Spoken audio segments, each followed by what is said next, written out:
Okay, thank you very much. And today we're here to discuss at the cabinet meeting critical domestic policy issues. I'd like to basically provide you with an update as to how we're doing for the American people. We're doing a lot of great things. The unemployment rate is at a almost 17-year low. The stock market is soaring to record levels. We just hit a new high on Friday, and I think we're hitting another new high today, because there's tremendous optimism having to do with business in our country. The GDP growth has reached more than 3% last quarter, and other than the hurricanes would have done phenomenally this, and I think we'll still do very well, but something will have to be taken off because of the tremendous problems of the massive hurricanes that we've had to endure. And now I guess you could probably add the wildfires in California. But the economy cannot take off like it really has the potential to do unless we reduce the tax burden on the families, businesses, workers of our country. And we'll be able to do that. I think we're getting tremendous receptivity from the people. I hope we get the same receptivity from Congress.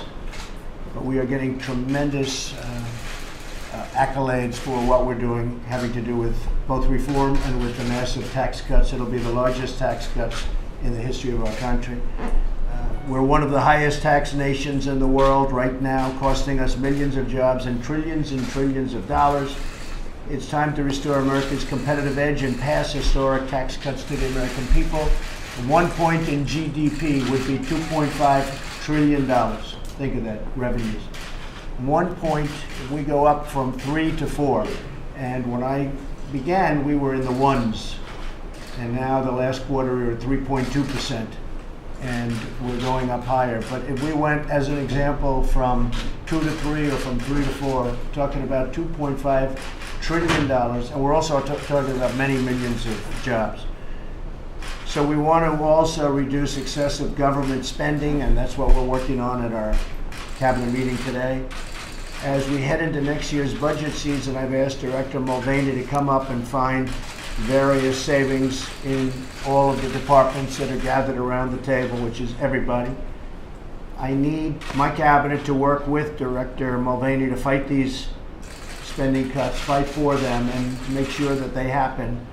And we want to make the departments as lean and efficient as possible. At the same time, we're going to be departments with lots of heart. Lots of heart. One thing we're going to be looking at very strongly is welfare reform. That's becoming a very, very big subject, and people are taking advantage of the system, and then other people aren't receiving what they really need to live, and we think it's very unfair to them. But some people are really taking advantage of our system from that standpoint, and we are going to be looking very, very strongly, therefore, at welfare reform. It's going to be a very big topic under this administration, and it started already, and we have a lot of recommendations that we're going to be making, and you'll be hearing about them very shortly. The other thing we're doing that relates to people's lives is the prescription drug prices are out of control. The drug prices have gone through the roof, and if you look at the same exact drug by the same exact company, made in the same exact box and sold someplace else, sometimes it's a fraction of what we pay in this country. Meaning, as usual, the world is taking advantage of the United States. They're setting prices in other countries, and we're not. The drug companies, frankly, are getting away with murder. And we want to bring our prices down to what other countries are paying, or at least close, and let the other countries pay more, because they're setting such low prices that we're actually subsidizing other countries.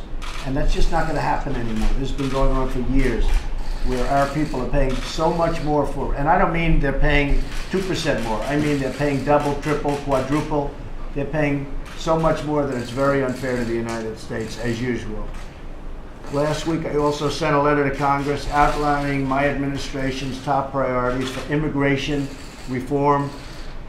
This was a bottom-up effort driven by dedicated law enforcement professionals, and they took a big oath to protect our nation. The Justice Department is doing a fantastic job on the border and with regard to immigration, more than anyone's ever seen before from a Justice Department. Thank you very much, Jeff. It's really had an impact, and a very positive impact, and now we're going to take it to 5 steps further. Our proposal closes dangerous loopholes and vulnerabilities that enable illegal immigration, asylum fraud, and visa overstays. The visa overstays are just, you're talking about numbers that nobody even knows what they are. They're so out of control. And we're going to take care of that. When you look at what's going on in Mexico, Mexico is having a tough time right now in terms of crime. More than ever, we need the wall. We have drugs pouring through on the southern border. They're literally pouring through, and we have to have the wall. We're going to have the wall. But if you look at just what's happening on the other side of the border with the tremendous crime and the tremendous problems going on, we have a very good relationship with Mexico, but there are a lot of problems, and we don't want the drugs, and we don't want the crime, but we need the wall. Crucially, we've asked Congress to ensure that any proposed immigration reform ends chain migration. One person comes in and then brings everybody in his family in with him or her. And we have to end chain migration, which is critical for creating a system that puts American workers and the American taxpayer first. Last Thursday, I proudly nominated Kirstjen Nielsen to serve as Secretary of the Department of Homeland Security. I urge the Senate to quickly confirm this really tremendously qualified nominee. And I also asked for my other nominees. We have approximately half the number of nominees confirmed by the Senate because, frankly, the Democrats have terrible policy, terrible, and they're very good at really obstruction. The one thing they do well, their policy's no good, and I'm not even sure they're very good politicians because they don't seem to be doing too well. That could be because of their bad policy. But they're great at obstruction. And we have half the nominees that President Obama had at this time. It's very unfair. They're taking everybody right out to the final moment, in many cases confirming them with tremendous majorities. But they're bringing them out purposely. They're bringing them right down to the final. We have people that are totally qualified. They're going to pass, but they're going to have to wait a long time because it's total obstruction. I can say the same thing with our judicial nominees, our judges. We have some of the most qualified people. The Wall Street Journal wrote a story about it the other day, that this is some of the most qualified people ever, and they're waiting forever online. And it shouldn't happen that way. It's not right and it's not fair. I want to thank Acting Secretary Elaine Duke for her leadership in responding to the catastrophic storms that have struck our nation and our territories. We've also issued a disaster declaration in California in response to the devastating wildfires like we've never seen.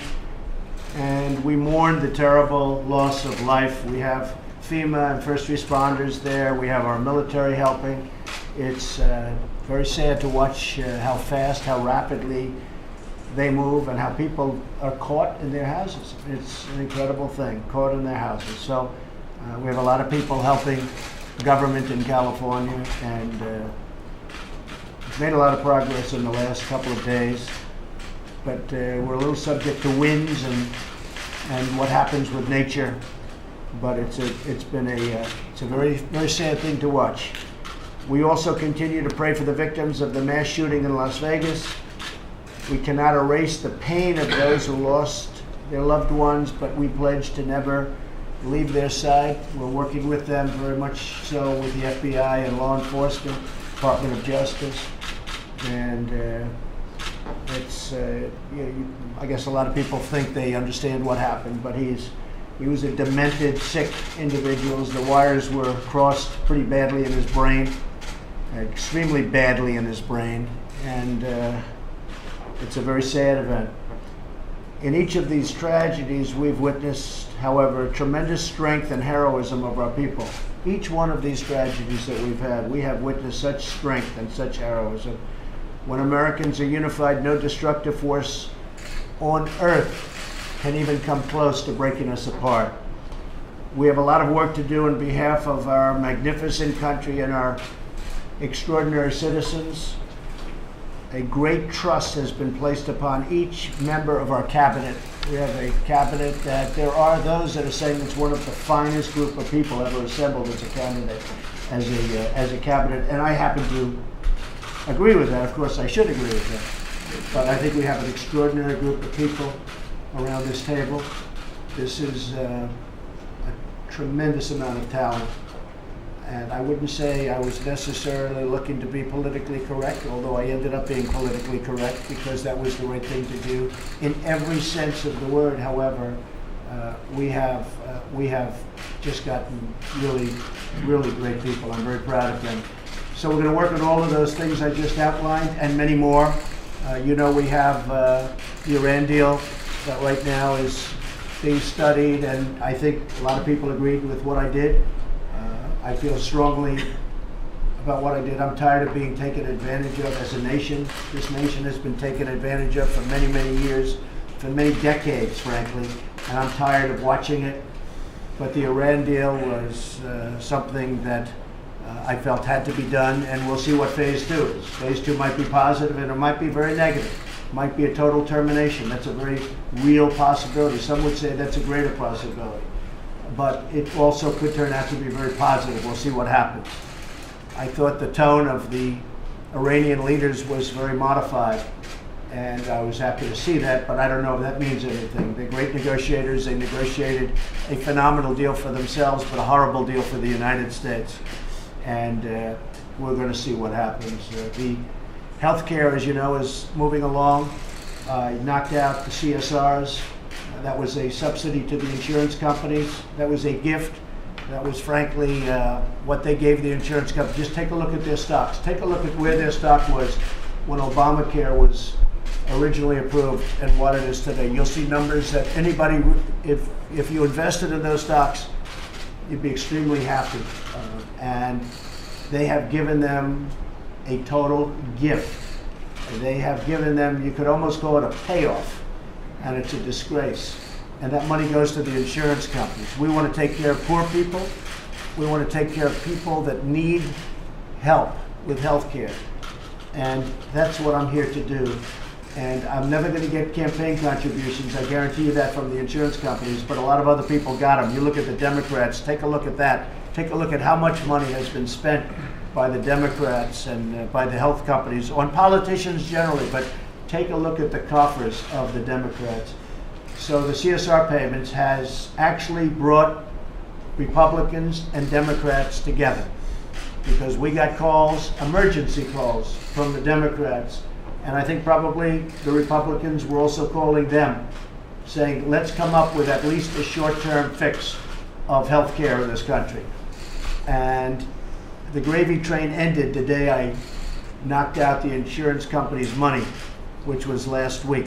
Hundreds of millions of dollars a month handed to the insurance companies for very little reason, believe me. I want the money to go to the people.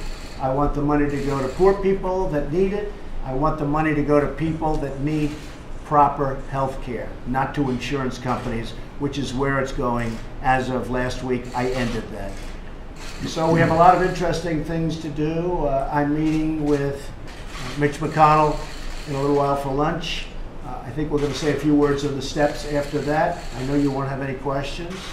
And pretty much that's it. Enjoy yourselves, folks, and I'll see you out there with Mitch McConnell. Thank you very much. Mr. President, do you agree with Steve Bannon's war on Mitch McConnell and the Republican establishment? Well, Steve is very committed. He's a friend of mine, and he's very committed to getting things passed. I mean, look, I have, despite what the press writes, I have great relationships with actually many senators, but in particular with most Republican senators. But we're not getting the job done. And I'm not going to blame myself, I'll be honest. They are not getting the job done. We've had health care approved, and then you had a surprise vote by John McCain. We've had other things happen, and they're not getting the job done. And I can understand where Steve Bannon's coming from, and I can understand, to be honest with you, John, I can understand where a lot of people are coming from, because I'm not happy about it, and a lot of people aren't happy about it. We need tax cuts. We need health care. Now, we're going to get the health care done. In my opinion, what's happening is, as we meet, Republicans are meeting with Democrats because of what I did with the CSRs, because I cut off the gravy train. If I didn't cut the CSRs, they wouldn't be meeting. They'd be having lunch and enjoying themselves, all right? They're right now having emergency meetings to get a short-term fix of health care, where premiums don't have to double and triple every year like they've been doing under Obamacare, because Obamacare is finished. It's dead. It's gone. It's no longer, you shouldn't even mention, it's gone. There is no such thing as Obamacare anymore. It is and I said this years ago, it's a concept that couldn't have worked. In its best days, it couldn't have worked. But we're working on some kind of a short-term fix prior to the Republicans getting together, maybe with some Democrats. Again, it's obstruction, but maybe with some Democrats to fix health care permanently. So I think we'll have a short-term fix with Republicans and Democrats getting together. And after that, we're going to have a successful vote because, as you know, we were one vote short, and I think we have the votes right now, whether it's through block grant or something else, block granting the money back to the states, which does seem to make sense where the states run it, because it's a smaller form of government that can be more individually sensitive. So that'll happen fairly shortly. As soon as we have the next reconciliation, I think we'll get the vote for healthcare. I feel very confident of that. I think we already have the vote for healthcare. Sadly, the Democrats can't join us on that, which will be the long-term fix. But I do believe we'll have a short-term fix because I think the Democrats will be blamed for the mess. This is an Obamacare mess. When the premiums go up, that has nothing to do with anything other than the fact that we had poor health care, delivered poorly, written poorly, approved by the Democrats. It was called Obamacare. But I think we'll have a short-term fix, and then we'll have a long-term fix, and that will take place probably in March or April. We will have a very solid vote. It'll be probably 100% Republican, no Democrats, but most people know that that's going to be a very good form of health insurance. So that'll be it. Okay? Any other questions? No? Thank you. I'll see you in a little while. Campaigning against Republicans running for re-election. I know how he feels. Depends on who you're talking about. There are some Republicans, frankly, that should be ashamed of themselves, but most of them, I'll tell you what, I know the Republican senators, most of them are really, really great people that want to work hard and they want to do a great thing for the American public. But you had a few people that really disappointed us. They really, really disappointed us. So I can understand fully how Steve Bannon feels. Okay? Thank you very much. Thank you.